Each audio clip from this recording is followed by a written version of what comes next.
The Storybook. 021 Tango. That's a mistake. Watu iogopeni vita. Vita isikieni tu kwa jirani. Lakini leo kwa bahati mbaya siasa za mataifa yenye nguvu zinaitia dunia katika mtego. Mtego wa kuangukia katika vita kuu ya 3 ya dunia. Vita ambayo itakaposimama, mwanadamu hakika hajawahi kushuhudia madhila kama atakayoyashuhudia wakati huo.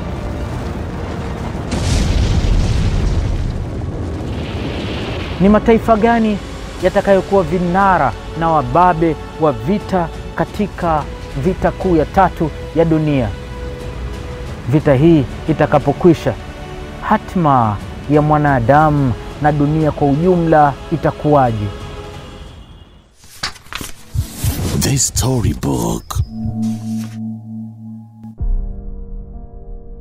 Tangu kuumbwa kwa dunia mpaka hii leo, binadamu wamepigana vita nyingi na kumwaga damu nyingi mno. Japo miongoni mwa maelfu ya vita zilizowahi kutokea duniani, ni 2 tu kati ya hizo ndio zilihusisha dunia nzima. Vita kuu ya kwanza ya dunia iliyopiganwa mwaka 1914 mpaka mwaka 1918, ambapo katika vita kuu ya kwanza ya dunia jumla ya raia milioni 7 na wanajeshi milioni 10 walipoteza maisha. Na kisha ikafuata vita kuu ya pili ya dunia iliyochochewa na dikteta Adolf Hitler. Vita iliyopiganwa kwa miaka 6 tangu mwaka 1939 mpaka mwaka 1945, ambapo inakadiriwa watu kati ya milioni 50 mpaka milioni 80 walipoteza maisha. Tangu kufanyika kwa vita kuu ya pili ya dunia mpaka mwaka huu wa 2021 imepita miaka 76 sasa. Lakini wataalamu wa masuala ya kivita wanajaribu kupiga upatu ikiwa dunia itaingia kwenye vita kuu ya 3 ya dunia, ni nini kitatokea?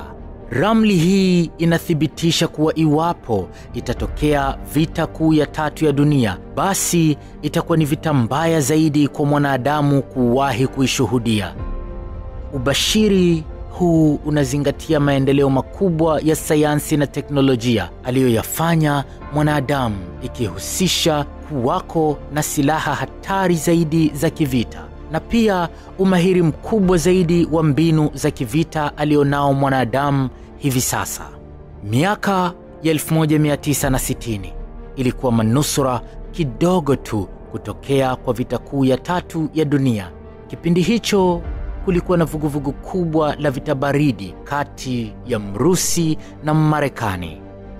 Wataalamu wa masuala ya kivita wanasema tushukuru Mungu vita hii iliweza kuzuilika, lakini wanatoa onyo ya kwamba hakuna dalili kuwa tutaweza kuizuia vita kuu ya 3 ya dunia kwa mara nyingine ikiwa zitatokea chokochoko nzito kama za kipindi kile miaka ya 1960 kati ya Urusi na Marekani. Kama itatokea vita kuu ya 3 ya dunia, chanzo kitakuwa ni nini? Ni mataifa gani yanategemewa kuwa ndio vinara na wababe wa vita? Na mataifa gani yataungana dhidi ya mengine? Na watapigana kugombea nini hasa? Watapigana kwa mtindo gani? Na kiasi gani cha damu za watu wasio na hatia kitatolewa kafara? The Storybook. Ni lini yaweza kulipuka vita kuu ya 3 ya dunia? Jibu ni kwamba hili ni swali ambalo halina majibu. Hatari ni kwamba yaweza kutokea hata kesho au hata dakika 5 zijazo yaweza kuanza. Kwa maana mbali na vuguvugu za uhasama zilizokuwepo baina ya mataifa makubwa kama Marekani dhidi ya Urusi, au Marekani dhidi ya Korea Kaskazini, au Marekani dhidi ya China, bado mara nyingi vita huanza kwa sababu za ghafla, kama vile mauaji ya viongozi wakubwa wa nchi fulani, au uchu wa kugombania rasilimali fulani za thamani kama ardhi, madini, gesi au mafuta. Na pia wakati mwingine vita huanza kwa sababu ya vitisho vya kiusalama baina ya mataifa fulani. Swali lingine la msingi ni, itafananaje hiyo itakayoitwa vita kuu ya 3 ya dunia? Sayansi na teknolojia imekuwa kwa kiwango cha ajabu sana.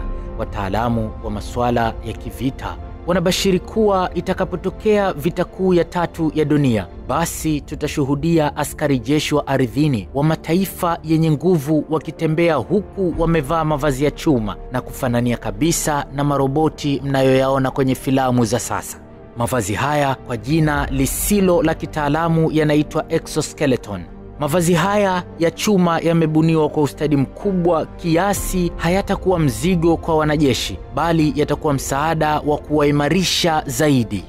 Exoskeleton zitawasaidia wanajeshi kuweza kubeba mizigo na silaha nzito zaidi kwa muda mrefu wakati wa vita.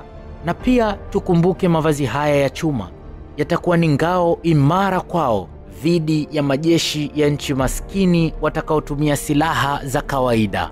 Na hata hivyo, tusitegemee kuwa nchi zilizoendelea zitatumia wanajeshi wengi kupigana ardhini. Badala yake, tutegemee kuwa ndege ndogo zisizoendeshwa na mtu akiwa ndani, waziitazo drone, ndizo zitakazotumika zaidi kushambulia. Na pia silaha nyingi zinazoongozwa kwa mfumo wa kompyuta zitatumika zaidi, kama vile maroboti waendeshwao kwa mfumo uitwao artificial intelligence, yaani roboti mwenye ufahamu na akili zifananiazo na mwanadamu. Roboti ambaye si mpaka aendeshwe kwa remote, bali anaweza akafika mahali na kisha kujiongoza mwenyewe kufanya maamuzi kama ambavyo mwanadamu hutumia maarifa yake katika kuamua mambo. Hiyo ndiyo teknolojia iitwayo artificial intelligence. Pia wataalamu wa silaha za kivita wanatoa ufafanuzi ya kwamba wakati huo itakapotokea vita kuu ya 3 ya dunia, tutashuhudia matumizi ya silaha za ajabu mno kuliko tulizozizoea hivi sasa. Mfano, hivi sasa wabunifu wa sayansi za kivita wamebuni ndege, meli na vyombo vingine vya kivita kama vile kifaru ambavyo huweza kujibadilisha rangi kama vile kinyonga. Uwezo huo wa vyombo hivyo kujibadilisha rangi unafanya iwe ngumu kwa adui kuviona vyombo hivyo vinapokuwa katika mazingira fulani.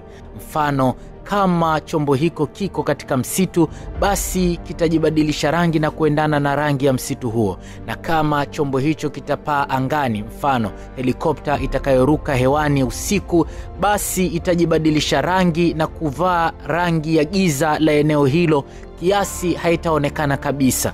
Lakini pia kama ni meli ambayo inatembea juu ya bahari, nayo itafanya vivyo hivyo, kujibadilisha rangi na kuendana na mazingira ya bahari hiyo. Na kama ni kifaru kikitembea katika jangwa, basi kitabadili rangi na kufanana kabisa na jangwa la eneo hilo kiasi iwe ni ngumu kukiona chombo hicho. Teknolojia hii wanaita adaptive camouflage. Waliobuni teknolojia hii wanaongozwa na dhana isemayo, an enemy cannot shoot what he cannot see. Adui hawezi kushambulia asichokiona. Ama hivi karibuni jeshi la Israeli limegundua silaha ya ajabu ya kivita, wameipa jina Thunder Generator, yaani kwa lugha nyepesi jenereta la kuzalisha radi. Silaha hii inapotumika kuwapiga maadui haitoi risasi wala bomu, bali huzalisha nguvu mfano wa upepo mkali ambao huenda kuwakumba na kuwatupa mbali wanajeshi maadui mbali, urefu wa futi takriban 100. Na kama haitoshi, msukumo huo utakapowakumba utawatia hali ya kupoteza uwezo wa kusikia kwa muda fulani, yaani itawatia uziwi wale wanajeshi maadui. Pia wanasema tutarajie kwa hakika kabisa kuona bunduki ambazo zinaweza kupiga risasi kwa kukata kona na zina ufasaha wa shabaha kumpata adui aliyejificha kwenye kona umbali wa mita 100, yani kama umbali wa kiwanja cha mpira. Wabunifu wa teknolojia hii wamelenga kusaidia mwanajeshi asijiweke hatarini kumchungulia adui kwenye kona wakati wanashambuliana, kwa maana unaweza ukawa unachomoza kichwa tu na risasi ikakuwahi. Teknolojia hii wanaiita corner shot. Hizi bunduki zao mbele huwa zimekunja kona, aidha kuelekea kushoto ama kulia, na kisha inakuwa na lenzi juu yake ya kuweza kumchungulia adui na kutumika kama jicho kumuona alipo adui. Kwa hivyo wale wanajeshi wenye AK-47 za kizamani ambazo hivi sasa huku Tanzania tunasumbua nazo, watapata shida kwenye kuchungulia adui, wataliwa vichwa mno.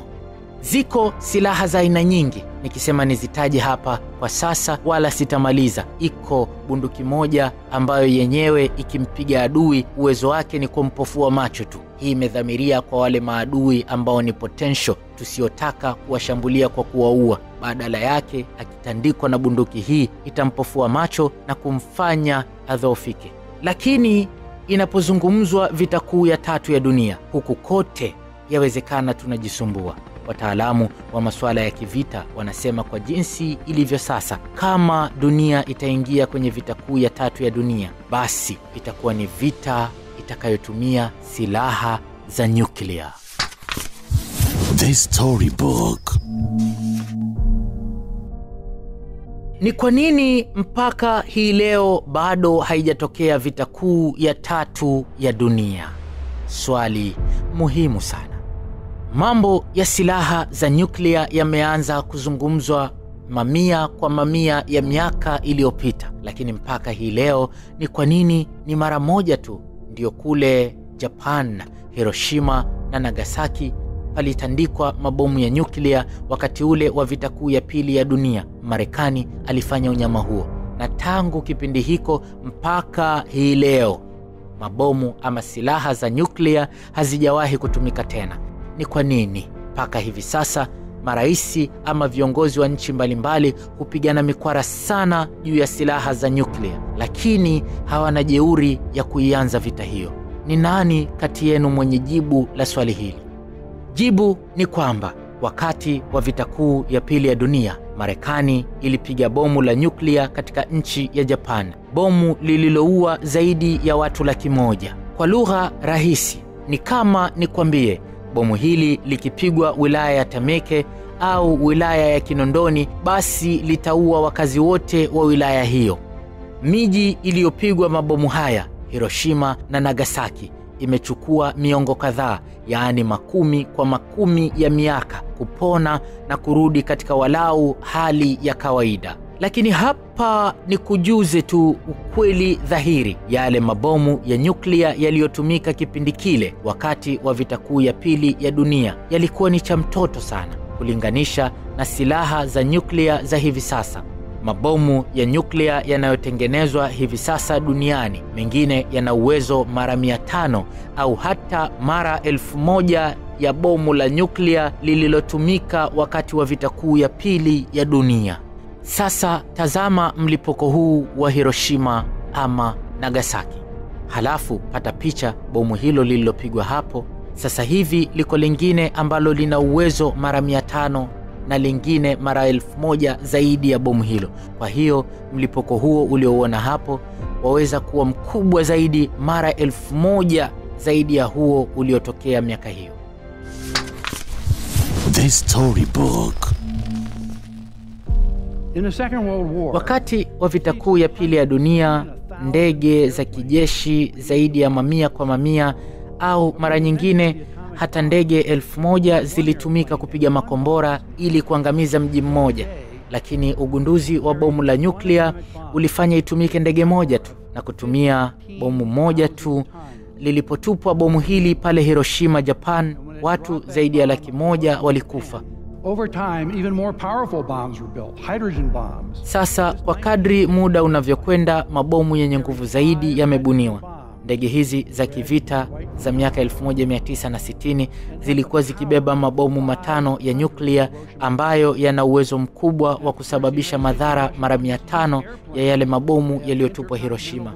Marekani hivi sasa haitumii ndege tu kama hizi, bali inazo pia nuclear submarines, nyambizi za nuclear. Hizi submarines moja ina uwezo wa kubeba mabomu 100 ya nyuklia, na kila bomu moja lina uwezo mara 1000 ya yale mabomu ya nyuklia yaliyotumika kuipiga Hiroshima. Hapo tunaweza kuona nguvu ya maangamizi na kuua watu inayoweza kutendeka kwa kutumia mabomu ya nyuklia. The Storybook. Hayo ni maneno ya Profesa Owen Brian Toon, msomi wa sayansi aliyechunguza masuala ya vita ya nyuklia kwa zaidi ya miaka 35. Bomu la nyuklia linapopigwa mahala ulipo, basi lina njia 4 za kukuua. Njia ya kwanza ni kukumbwa na mlipuko wa moja kwa moja wa bomu hilo, yaani lipigwe hapa na kusababisha moto na mlipuko ambao wewe utakukumba ukiwa eneo hilo. Lakini njia ya pili ni athari ya shockwave, ambapo bomu la nyuklia husababisha mtikisiko mkubwa sana wa ardhi ambao utaporomosha kila jengo, hata ghorofa imara la zege, na kusababisha vifo vya wengi walio ndani ya majengo hayo au karibu na majengo hayo. Na hapa ni kufafanulie majengo yatakayoathirika yatakuwa ni katika umbali gani wa eneo hilo. Kwa lugha rahisi ni uchukue Kinondoni au Temeke uizidishe ukubwa mara 1000. Hiyo ndio nguvu ya mabomu ya nyuklia hivi sasa. Ukubwa wa eneo la wilaya ya Temeke ama Kinondoni mara 1000. 3. Njia ya 3 ya mabomu ya nyuklia kuweza kumuua mwanadamu ni radiation poisoning, yaani sumu ya mionzi itokanayo na bomu hili. Na mionzi ya bomu la nyuklia ni mikali kiasi itaweza kuwazuru na kusababisha vifo vya kati ya 50% mpaka 80% ya raia wa taifa husika litakalopigwa bomu. Na namna ya 4 ya vifo itatokana na miale mikali sana ya mwanga itakayotokana na mlipuko wa bomu la nyuklia. Inasemwa umbali wa maili 6 toka bomu lilipolipuka watu watapigwa na mwanga mkali kiasi ambacho miili yao itababuka na kuungua kiwango cha kitaalamu kiitwacho third degree burn. Ni sawa tu na mtu aliyemwagikiwa na mafuta ya moto. Na pia hata nguo zao zitashika moto na kuwaka mpapo hapo. Hata vitu vingine vyote vinavyoweza kulipuka kama karatasi na vinginevyo navyo vitashika moto vyote. Na hivi sasa duniani kuna takriban nuclear warheads ama makombora ya nuclear 14,000, huku 4,000 kati ya hivyo viko tayari kulipuliwa hata hii leo. Kama dunia itaingia katika vita ya nuclear, vita kuu ya 3 ya dunia, basi fahamu kuwa watu watakaokufa kwa mlipuko wa moja kwa moja wa mabomu watakuwa si chini ya watu milioni 400. Lakini watakaokufa si hao tu. Kumbuka, hao ni watakaokufa kwa mlipuko wa mabomu ya moja kwa moja. Nikupe mfano mdogo. Wasomi wanaochambua masuala ya vita za nyuklia wanasema iwapo mgogoro kati ya India na Pakistan ukasababisha vita ambayo wakapigana kwa kutumia silaha za nyuklia, japo nchi hizi mbili hazina nguvu kubwa ya silaha za nyuklia, lakini vita yake itatoshea kusababisha madhara makubwa yatakayoiangamiza dunia nzima. Yaani, narudia tena, vita ya nyuklia kati ya Pakistan na India ambazo ni nchi zenye nguvu ndogo sana ya uwezo wa kinyuklia bado zitaweza kuiathiri na kuiangamiza dunia nzima. Sasa jiulize, pale watakapopigana wababe kama Urusi na Marekani, hali itakuwaje? Wataalamu wanasema mapigano ya nyuklia kati ya India na Pakistan, ambayo ni vita ndogo ya nyuklia, itaweza kusababisha milipuko ambayo itazaa moshi, na moshi tu wa vita hiyo utasambaa na kuifunika dunia nzima ndani ya kipindi cha wiki 2 tu. Hapo tunaichukua athari ya moshi tu. Hatujaangalia vitu vingine kama miale ya mwanga ambayo itatokana na milipuko hiyo na pia zile sababu zingine 4 nilizokusimulia, kuporomoka kwa majengo na mambo mengineyo. Basi moshi huo na utakuwa ni moshi wa sumu. Hakuna mkulima yoyote ambaye kwa wakati huo ategemee kuona mmea atakaoupanda ukastawi. Na kwa hivyo unaweza kupata picha, wewe binadamu ambaye unapumua na kuvuta hewa yenye moshi huo, vipi itakuwa kwa afya yako?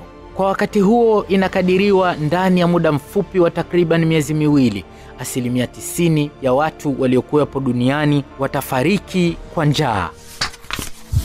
The Storybook. Kwa hivi sasa mengi kati ya makombora ya nyuklia yanamilikiwa na Marekani, Urusi na China. Lakini hapa watu huuliza swali, je, kama itatokea vita kuu ya 3 ya dunia, vita ya nyuklia, ni taifa gani litaibuka mshindi? Ni Marekani ama Urusi? Kwa sababu ndio wanaongoza kuwa na silaha nyingi zaidi za nyuklia. Ubaya ni kwamba ikitokea nchi moja ikaamua kuanza kuitandika nchi nyingine kwa makombora ya nyuklia, basi hakutakuwa na chochote cha kuzizuia nchi zingine pia kuanza kufyatua makombora yake, na vivyo hivyo kwa nchi nyingine na nyingine na nyingine. Na ikisha tokea hivyo, jibu ni kwamba hato kuwepo mshindi katika vita hiyo, bali dunia nzima itaangamia. Na kwa kulijua hilo, ndiyo maana hata wanaojifanya wababe wanaishia kwenye kupigana mikwara tu. Lakini hili lisiwape matumaini ya kupitiliza. Siku moja kwenye mahojiano, aliyekuwa waziri wa ulinzi wa Marekani wakati wa utawala wa Rais Bill Clinton, Bwana William Perry, aliwahi kusema, I think the professionals in the field have a pretty good understanding of the impact of the use of nuclear weapons. But the general public certainly does not. And many of our leaders do not. Akimaanisha, nadhani wataalamu wa sayansi za kivita wanajua vyema madhara ya kutisha ya silaha za nyuklia, lakini kwa bahati mbaya wananchi wa kawaida hawajui, na hata viongozi pia hawajui kwa uhalisia madhara ya silaha za nyuklia yanafananiaje. William Perry siku zote amekuwa akisema ana hofu sana ya kwamba dunia iko karibu mno kuingia katika vita ya nyuklia, ambayo kwa hakika ndiyo itakuwa vita kuu ya 3 ya dunia. Hofu yake inasema haitavuka miaka 10 tangia sasa, na hofu yake wala haipo kwa mataifa makubwa kuanzisha vita hii, bali anasema ikitokea kwa bahati mbaya viungo vya kutengeneza mabomu ya nyuklia kama vile madini ya uranium ambayo yanatumika kutengenezea nyuklia yakidondokea mikononi mwa vikundi vya kigaidi, basi dunia ndiyo kwisha habari yake. The Storybook. Ni nani atakayeanzisha chokochoko zitakazoitumbukiza dunia katika dhoruba la vita kuu ya 3 ya dunia? Kwa tafiti za masuala ya siasa za kimataifa, hivi sasa iko orodha ya mataifa yanayosotewa vidole ya kuwa haya ndiyo yanayoweza kuwa sababu ya kuanza kwa vita kuu ya 3 ya dunia. Katika orodha hiyo iko nchi ya Uturuki. Taifa la Uturuki limekuwa na uhasama na Urusi, na uhasama huo ni kutokana na mataifa hayo kuwa na maslahi ya siri kwenye mzozo unaoendelea katika nchi ya Syria. Moja ya makundi hasimu kati ya yale yanayosababisha machafuko yanayoendelea Syria inaaminika kuwa linapata msaada wa kijeshi kutoka katika nchi ya Urusi. Na hii ndiyo sababu mzozo wa Syria umekuwa mgumu kupata ufumbuzi, kwani makundi mengine yaliyosalia yanapata msaada kutoka kwa Uturuki pamoja na Marekani.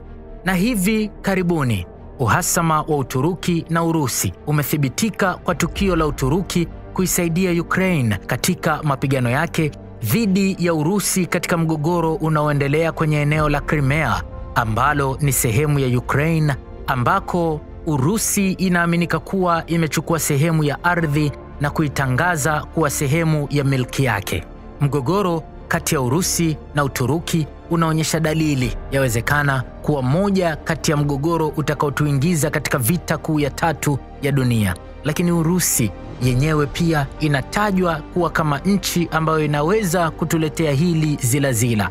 Baada ya kuisha kwa vita baridi kati ya nchi za magharibi dhidi ya nchi za mashariki, yaani vita kati ya ubepari na ukomunisti, taifa la Urusi ambalo lilikuwa na mifumo ya kikomunisti lilipoteza ushawishi wake katika siasa za dunia na hasa nguvu zake kijeshi na kiuchumi kutokana na mfumo wa kibepari kupata mashiko zaidi katika tawala za kimataifa. Hali hiyo iliiacha Marekani na washirika wake wa Ulaya waendelee kutawala uchumi wa dunia na kuimarisha mabavu yao ya kijeshi. Urusi ilijikuta ikipitia kipindi kigumu sana cha uchumi na hivyo kuathiri uwezo wake wa kuwekeza kwenye teknolojia za kivita pamoja na uimara wa jeshi lake.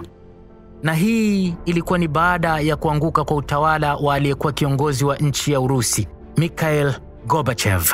Baada ya kuingia kwa viongozi wa sasa kama Rais Vladimir Putin, nchi hiyo imekuwa na mipango kadhaa ya wazi na ya siri kuhusu mipango ikidhamiria kuwa taifa lenye nguvu kubwa za kivita na kiuchumi kupitia uwekezaji mkubwa kwenye teknolojia mpya na za kisasa. Mipango hiyo ya Urusi inaongeza zaidi mivutano baina yake na taifa la Marekani ambalo wachambuzi wa siasa za dunia wanalitaja kuwa ndio chimbuko la anguko la utawala wa Rais Gorbachev ambaye aliitawala Urusi kati ya mwaka 1985 hadi mwaka 1991. Hivyo Urusi kwa nia yake ya kutaka kuwa taifa lenye nguvu zaidi duniani, tamaa ya Urusi inatia shaka huenda uchu huo ukatuangushia katika mgogoro na mataifa mengine kama Marekani na hivyo kusababisha vita kuu ya tatu ya dunia. Katika orodha ya nchi zinazotusukuma kwenye vita kuu ya tatu ya dunia liko taifa la Korea Kaskazini, taifa ambalo ni zao la athari za vita kuu ya pili ya dunia, ambapo baada ya vita hiyo taifa lililokuwa linajulikana kama Korea liligawanywa kuwa katika pande kuu mbili, Korea Kaskazini na Korea ya Kusini. Upande wa kaskazini ambao ulikuwa chini ya himaya ya Jamhuri ya Soviet ambayo ndio Urusi ya sasa, na upande wa kusini ambao ulikuwa chini ya ushawishi wa Marekani. Hii ndiyo sababu ya uwezekano wa kutokea kwa vita kuu ya tatu ya dunia, kwani mpaka sasa pande mbili zenye nguvu kubwa za kiuchumi, kijeshi na kiteknolojia bado zina uhasama baina yao. Mfano ni namna serikali ya Urusi inavyolikumbatia na kulitetea taifa la Korea Kaskazini ambayo baada ya vita kuu ya pili ya dunia nchi hiyo imekuwa kama mtoto pendwa wa Urusi, huku dunia ikishuhudia uwezo wa ajabu wa taifa hilo katika kuimarisha teknolojia na matumizi ya nishati ya nyuklia kwenye shughuli za viwanda pamoja na utengenezaji wa silaha za nyuklia. Hali kama hiyo inashuhudiwa pia kwa taifa la Korea Kusini ambapo nalo limekuwa mtoto pendwa wa Marekani, ambayo katika miaka ya hivi karibuni dunia imeshuhudia ukaribu na mashirikiano hadi katika nyanja ya kijeshi, ambapo nchi hizo zimekuwa zikifanya mazoezi ya pamoja ya kijeshi.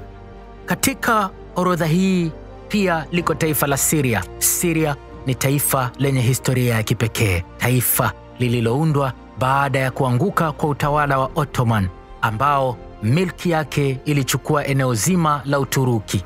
Syria ni taifa lenye mchanganyiko wa watu wa makabila kutoka Uturuki kama vile Wakurdi ambao wanapatikana pia katika taifa la Iraq. Ni taifa ambalo halina historia ya utulivu wa kisiasa, hasa kutokana na namna lilivyoundwa, kwani mara kadhaa taifa hilo limeingia kwenye mivutano na jirani yake Uturuki, ambayo katika baadhi ya nyakati imelazimika kutumia nguvu za kijeshi kudhibiti wapiganaji wa Kikurdi wanaopatikana mpakani mwa nchi hizo.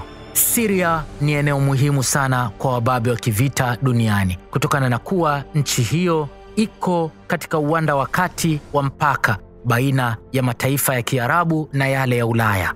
Urusi inahitaji sana eneo hilo ili kupanua wigo wa ushawishi wake katika Mashariki ya Kati, yaani katika nchi za Kiarabu, wakati Marekani nayo ikilitumia eneo hilo kama mlango wa kupanua ushawishi wake katika mataifa ya Misri, Israel na Jordan na hadi kufikia Uturuki.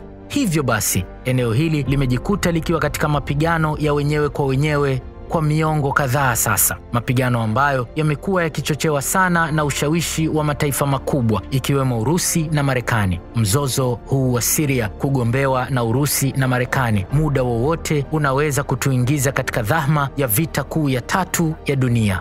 Lakini pia nisiache kukujuza juu ya Iran.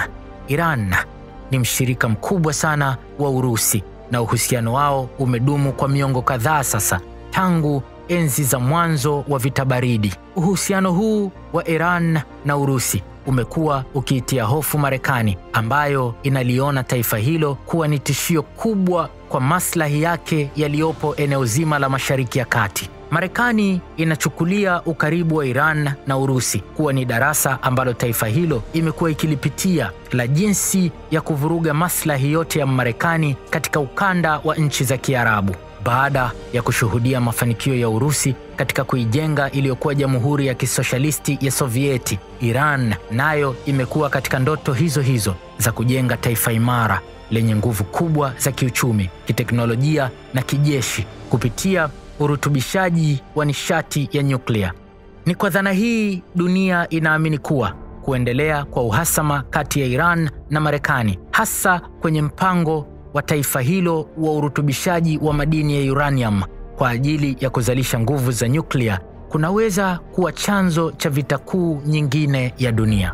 Lakini katika mataifa yanayosotewa vidole yanaweza kutusukuma katika vita kuu ya 3 ya dunia, pia hatutaacha kuitaja China ama China. Taifa hili lipo kwenye uhasama mkubwa na Marekani, hasa kwenye eneo la uchumi, teknolojia, nguvu za kijeshi pamoja na masuala ya kidiplomasia, maeneo ambayo kila mmoja kati yao anadhani ndiyo yataongeza ushawishi wake na kuongeza mabavu yake kuwa taifa lenye nguvu zaidi duniani. Mfano mzuri ni mgogoro usioisha wa eneo la bahari ya kusini mwa China. Lakini ni nini sababu ya uhasama kati ya China na Marekani? Yako mengi, lakini moja ni mgogoro usioisha wa eneo la bahari ya kusini mwa China, eneo ambalo Marekani imekuwa ikilitumia mara kwa mara kama mlango wa chokochoko za kijeshi na kiuchumi baina yake na China.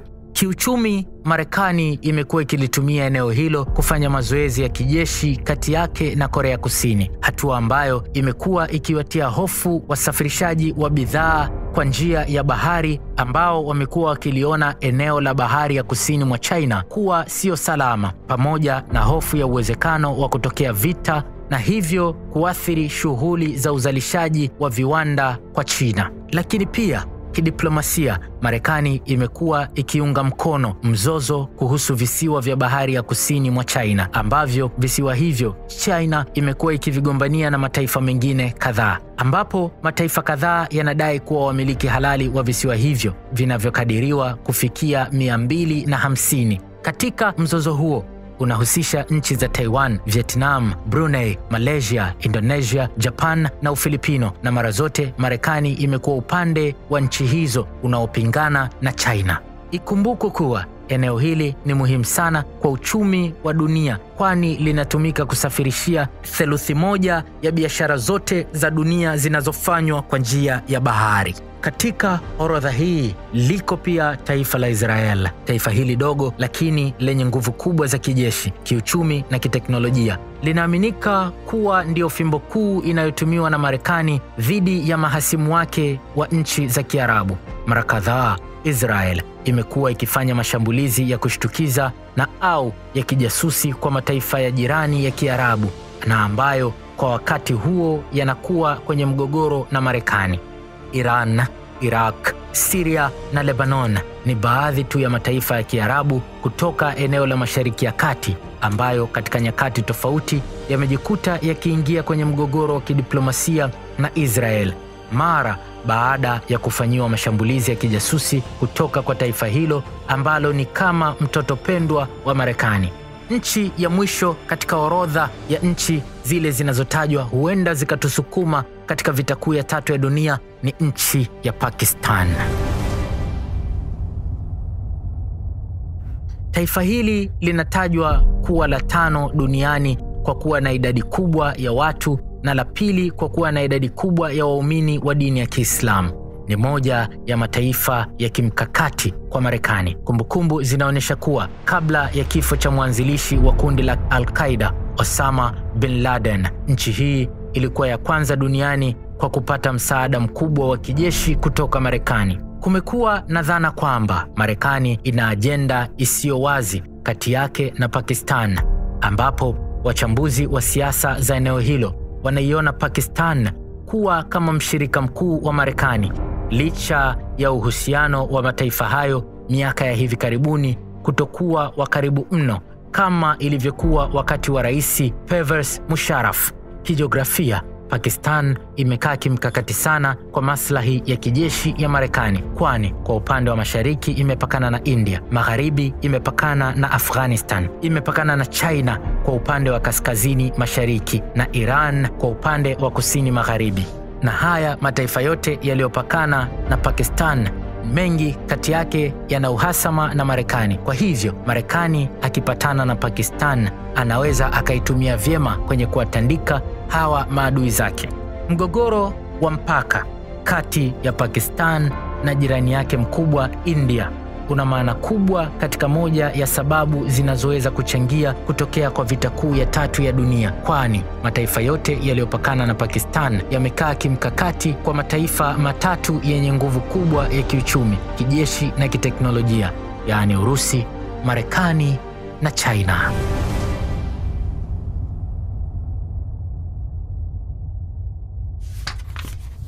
The Storybook.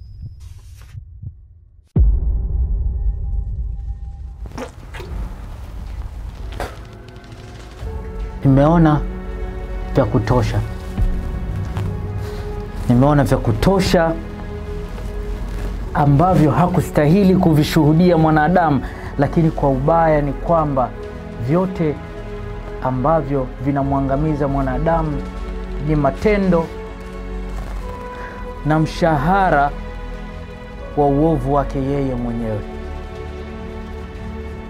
Hiki ndicho kinachofuata katika hatma ya mwanadamu, hatma isiyokwepeka, hatma iliyo nzito na ya vitisho kuliko. The Storybook.